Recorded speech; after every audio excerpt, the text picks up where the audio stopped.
Karitasen beste datu bat emango dut, lehen eman ez dudana. 223.000 pertsona daude gehiegizko etxebizitza gastuak dituztenak. 2013an baino 3 aldiz gehiago. 25.000 etxebizitzetan jendea pilatuta bizi da. Esken bota ditzakegun datu guztiek eskatzen digute benetan neurriak hartzea. Pobrezia eta bazterketa egoerari lotutako gazteak, datuak gazten eta emakumeen kasuan oraindik eta larriagoak dira. 30 urtetik berakoek, migratuek, familia ugariek eta guraso bakarrekoek dute bazterketa arriskurik handiena, eta hauek nekez egin diezaiokete aurre etxebizitza gastuari eta zer esanik ez gainerakoei. Horregatik berriro azpimarratu nahi dut, etxebizitza oinarrizko eskubide bat da. Etxea eskuratzeari ez genioke 130 baino gehiago eskaini behar gure diru sarreretan bizitza duina eramatekotan.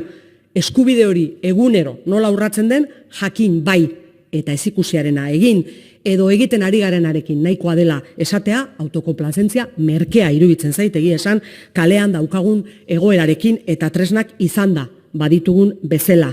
Neurri ezberdinak hartu daitezke, ez daukagun neurrietan zertan ados egon, baina gutxienez esku har dezagun eta neurriak har ditzagun.